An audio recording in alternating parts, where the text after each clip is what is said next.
सबको जय मसीह की। सुबह की बरकत, यीशु की बरकत प्रोग्राम में आप सबका स्वागत है। एक बार फिर परमेश्वर का वचन हम आपके पास लेकर आए हैं और जैसे पिछले सप्ताह हमने शुरू किया था आनंद के बारे में, परमेश्वर में आनंदित होने के बारे में, और फिलिपियों की पत्री जो पौलुस प्रेरित ने लिखी थी उसमें से हम मनन कर रहे थे कि किस तरह से हमें आनंदित रहना है। और पौलुस की जो उस समय परिस्थिति थी जब वो फिलिपियों की पत्री लिखता है तो वो अच्छी नहीं थी। और पिछले हफ्ते हमने देखा कि जब वो ये पत्री लिखता है तब वह जेल में है। जी हाँ, पौलुस जेल में रहकर ये आनंद की पत्री लिखता है। अपने आनंद के विषय में, प्रभु में आनंदित रहने के विषय में वो ये पत्री लिखता है।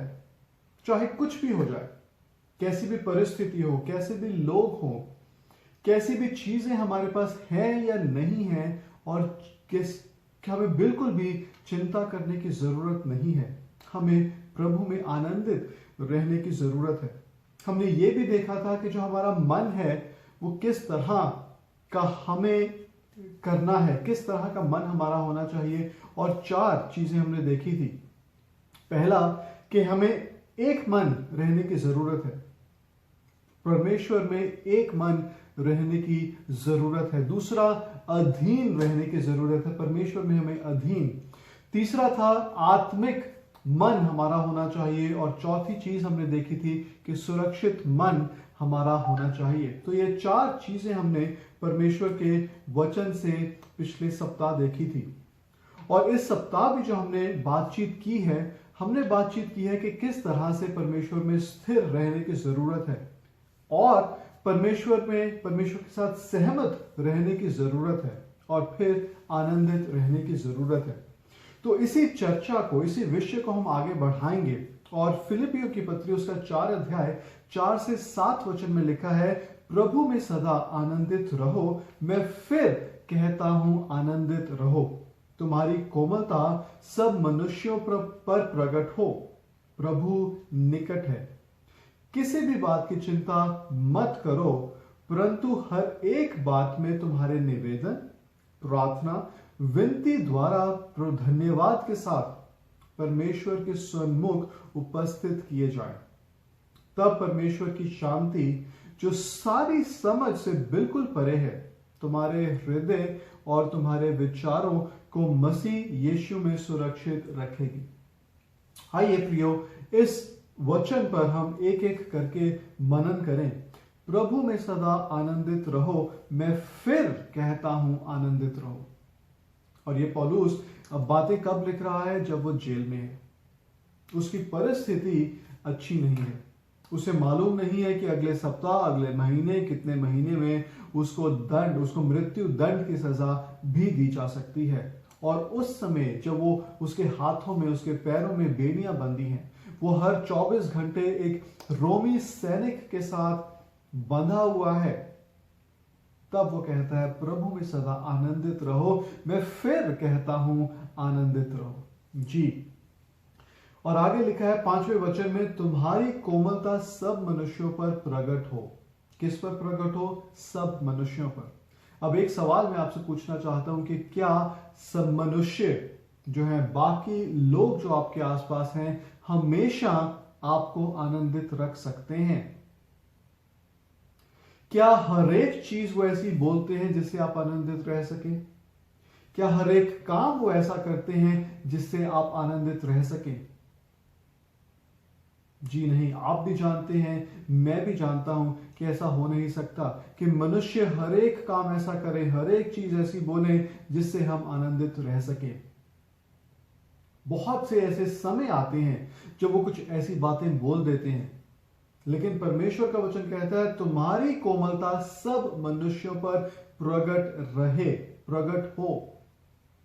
तो पौलुस ये कह रहा है कि मनुष्य किसी तरह का भी बर्ताव करें, किसी तरह का भी व्यवहार करें, कोई भी बात बोलें, कैसी भी परिस्थिति हमारे सामने खड़ी करें, हमें आनंदित फिर भी रहना है। और आगे लिखा है प्रभु निकट है।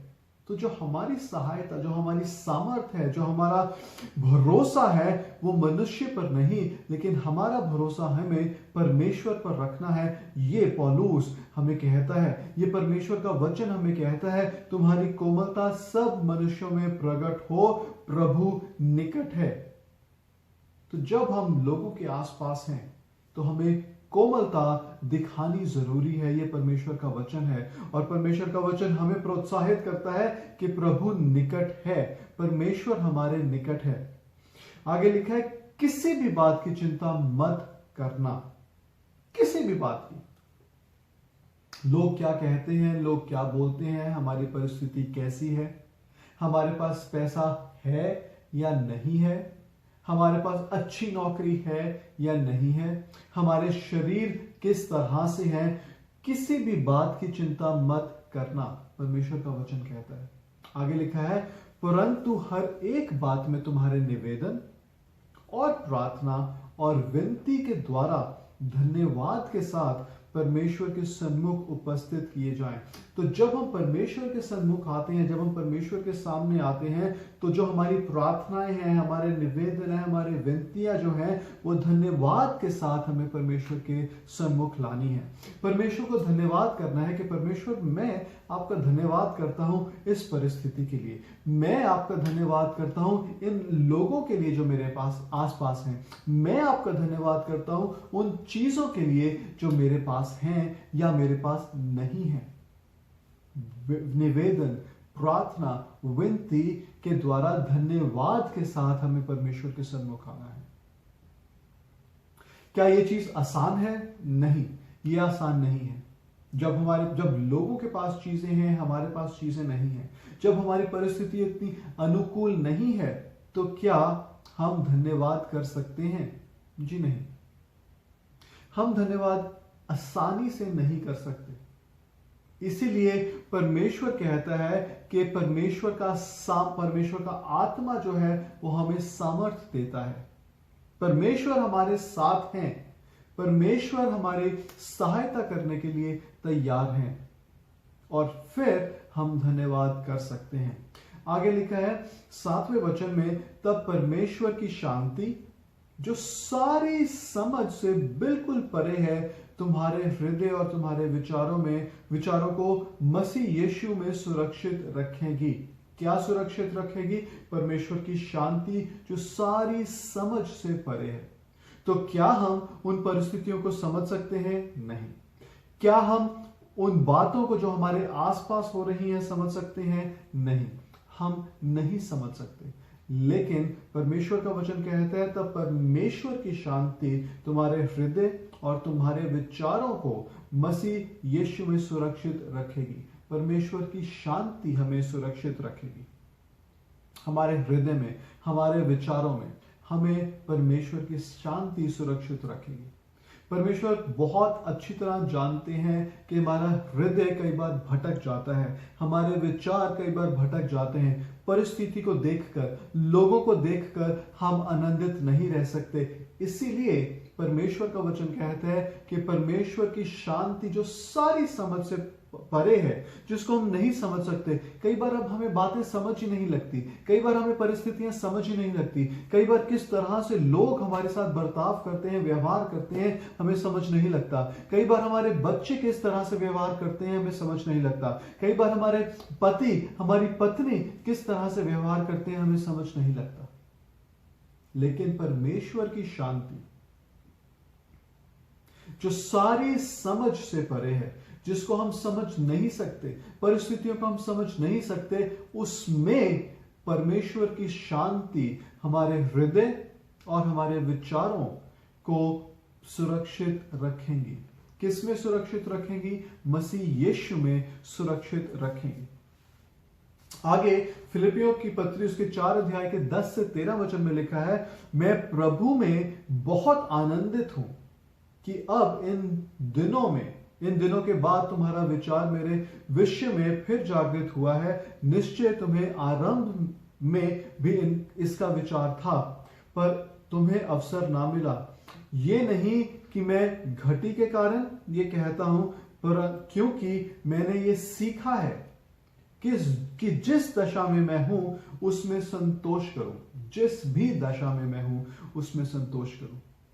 मेरे पास है, मुझे संतोष करने की जरूरत है। मेरे पास नहीं है, मुझे संतोष करने की जरूरत है। मेरे आसपास लोग मेरे बारे में अच्छा बोलते हैं, मुझे संतोष करने की जरूरत है। मेरे आसपास के लोग मेरे बारे में अच्छा नहीं बोलते, मुझे संतोष करने की जरूरत है। लोग मेरे अनुसार काम करते हैं, मुझे संतोष करने की जरूरत है। लोग मेरे अनुसार काम नहीं करते, मुझे संतोष करने की जरूरत है। मेरे दिल में वो परमेश्वर की शांति होने की जरूरत है। 12 वचन में लिखा है, मैं दीन होना भी जानता हूं और बढ़ना भी जानता हूं। हर एक बात और हर दशाओं में मैं तृप्त होना, भूखा रहना और बढ़ना घटना सीखा है। ये सारी चीजें मैंने सीख ली हैं। बढ़ना किस तरह से है, घटना किस तरह से है। अगर मेरे पास तृप्ति के अनुसार सामान है, चीजें हैं, वस्तुएं हैं, तो भी मैं आनंदित हूं, और अगर नहीं है तो भी मैं आनंदित हूं। मैं घटी में भी हूं तो भी मैं आनंदित हूं। आगे लिखा है 13 वचन में, जो मुझे सामर्थ्य देता है उसमें मैं सब कुछ कर सकता हूं। जो मुझे सामर्थ्य देता है। अब हमारे सामने एक सवाल आता है कि मैं आनंदित कब रहता हूं, मैं आनंदित कब होता हूं? जब परिस्थितियां हमारे अनुकूल हैं तब, या जब परिस्थितियां हमारे प्रतिकूल हैं तब? घर में हमारे पति, हमारी पत्नी, हमारे माँ बाप, हमारे बच्चे, जो भी घर में रहते हैं, जब जिस तरह से चीजें होनी चाहिए घर में, अगर वो चीजें उस तरह से नहीं होती तो क्या फिर भी मैं आनंदित रह सकता हूं?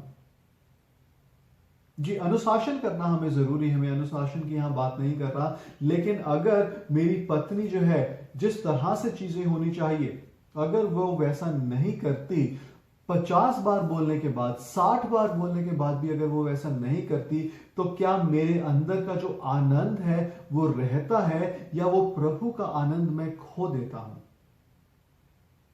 मेरा भाई, मेरी बहन, जब हम एक घर में रहते हैं, मैं उनसे कुछ चाहता हूं, मैं उन्हें कुछ करने को कहता हूं, और अगर वो नहीं करते हैं तो तब भी क्या प्रभु का आनंद मुझ में रहता है, या मैं वो आनंद खो देता हूं?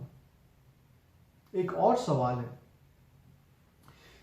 मैं आनंदित किस कारण से हूं? लोगों के कारण से या प्रभु के कारण से? मैं आनंदित किस कारण से हूं? क्या जो परिस्थिति में मैं हूं, अच्छी परिस्थिति में, अच्छी नौकरी में, अच्छे पैसे में, क्या वो मेरे आनंद का कारण है, या परमेश्वर मेरे आनंद का कारण है, प्रभु मेरे आनंद का कारण है? मुझे आज सोचने की जरूरत है, मुझे आज स्थिर रहने की जरूरत है, और मुझे अभी ये सोचना है कि अगर मैं आनंदित हूं तो मुझे आनंदित क्या और कौन करता है? क्या परिस्थितियां मुझे आनंदित करती हैं? क्या लोग मुझे आनंदित करते हैं? क्या उनका कुछ कहना या ना कहना मुझे आनंदित करता है? या मेरा आनंद परमेश्वर में है, मेरा आनंद प्रभु में है? क्या हम इतने कमजोर हैं?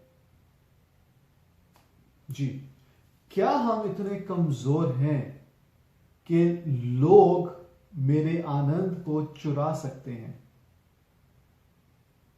क्या मैं इतना कमजोर हूं कि परिस्थितियां मेरे आसपास जो हो रही हैं वो मेरे आनंद को चुरा लेती हैं? पहले हमने भाग में देखा था, जब हमने श्रृंखला शुरू की थी आनंद के विषय में, कि 4 चोर हैं जो हमारे आनंद को चुराते हैं: चीजें, परिस्थितियां, लोग, चीजें और चिंता। तो क्या मैं इतना कमजोर हूं कि अगर परिस्थिति प्रतिकूल है, मेरे अनुकूल नहीं है, क्या लोग मेरे हिसाब से या जो उन्हें करना चाहिए वैसा नहीं करते? क्या मेरे पास कुछ चीजें हैं या नहीं हैं? और चिंता, क्या मेरा आनंद इन चीजों पर है, या मेरा आनंद परमेश्वर पर, प्रभु पर है? और मेरे प्रियो, अगर हमारा आनंद किसी भी तरह से इन चीजों पर है, परिस्थितियों पर है, लोगों पर है, तब हम आनंदित नहीं रह सकते। तो आज का वचन से मैं हम सबको यही प्रोत्साहित करना चाहता हूं कि हमारा आनंद जो है वो प्रभु में होना चाहिए। फिलिपियों की पत्री 4 अध्याय के 10 वचन में लिखा है, मैं प्रभु में आनंदित हूं, मैं लोगों में नहीं, परिस्थिति में नहीं। और यही कारण है कि पौलुस इतनी बुलंदी के साथ ही कह सकता है, उसके हाथों में बेड़ियां हैं, उसके पैरों में बेड़ियां हैं, वो जेल में है। कब उसके ऊपर दंड की सजा, मृत्यु के दंड की सजा आ जाए हमें मालूम नहीं है, लेकिन वो फिर भी इस परिस्थिति के बावजूद वो कहता है, मैं प्रभु में आनंदित हूं, मैं परिस्थिति में आनंदित नहीं हूं, लोग मुझे आनंदित नहीं करते, मैं परमेश्वर में आनंदित रहता हूं। हालांकि यह भी सही है कि लोग भी हमें आनंद देते हैं। पौलुस इसी अध्याय में शुरू में ही पहले वचन में कहता है कि मैं तुम्हारे विषय में आनंद करता हूं, आनंदित होता हूं, आनंद मनाता हूं। लेकिन जब लोग सही पथ पर नहीं चलते, सही मार्ग पर नहीं चलते, जिस तरह से उन्हें घर में मेरे पति को, मेरी पत्नी को, मेरे माँ बाप को, मेरे बच्चों को, मेरे भाई, मेरी बहन को घर में जो चीजें करनी चाहिए अगर वो नहीं करते, अगर जो उनकी जिम्मेवारियां घर में हैं, बर्तन साफ करने की, खाना बनाने की, झाड़ू पोछा करने की, जो हम घर में करते हैं, साफ सफाई करने की, अपना बिस्तर सही तरह से लगाने की। जो खिलौनों से हम खेल रहे हैं, जब बच्चे खेलते हैं और उनको वहीं छोड़ देते हैं, तो क्या तब भी मैं अपने आप में, प्रभु में, क्या मैं आनंदित रह सकता हूं? यह हमें सोचने की जरूरत है। और मैं आज सबको प्रोत्साहित करना चाहता हूं कि आज हम कुछ समय बैठकर, एकांत में बैठकर हम इस पर विचार करें कि मेरा आनंद कहां से आता है। एक बहुत अच्छा गाना है, प्रभु का आनंद है मेरी ताकत, संसार में यीशु है मेरी ताकत। तो मेरी जो ताकत है, मेरा जो सामर्थ है, मेरा जो आनंद है, वो प्रभु में आना चाहिए। फिलिपियों 4 अध्याय के 10 वचन को हमें पूरा करने की जरूरत है कि मैं प्रभु में आनंदित हूं। तो इसी के साथ हम आज का जो संदेश है वो यहां समाप्त करेंगे, और सबको एक बार फिर प्रोत्साहित करना चाहता हूं कि इस वचन पर हम ध्यान दें। आइए प्रार्थना करें। परमेश्वर, आप बहुत अच्छे परमेश्वर हैं, लेकिन हम हमारे लिए प्रार्थना करते हैं कि आप हमारी सहायता, मदद कीजिए कि हमारा आनंद परिस्थितियों में ना हो, हमारा आनंद चीजों में ना हो, हमारा आनंद लोगों में ना हो। हालांकि ये सब चीजें जरूरी हैं, लेकिन परमेश्वर, हम प्रार्थना करते हैं कि हमारा आनंद जो है वो आप में हो। तो उन समयों में जब परिस्थितियां हमारे अनुकूल नहीं हैं, उन समयों में जब लोग सही तरह से व्यवहार नहीं कर रहे हैं, उन समयों में जब हमारे पास कुछ चीजें हैं या कुछ चीजें नहीं हैं, जब हमारे आसपास हर ऐसी चीज हो रही है कि हम चिंता करने के लिए हम चिंता करते हैं, परमेश्वर, हम आपसे प्रार्थना करते हैं कि आप हमारी सहायता, मदद कीजिए, ताकि हम उस आनंद में जो हमें परमेश्वर में, आप में करना चाहिए, हम उसमें आनंदित रह सकें। अपने आप को हम आपके हाथों में सौंपते हैं। धन्यवाद के साथ हम ये दुआ यीशु मसीह के नाम में मांगते हैं, आमीन। परमेश्वर आपको बहुत बहुत आशीष दे। सबको जय मसीह की।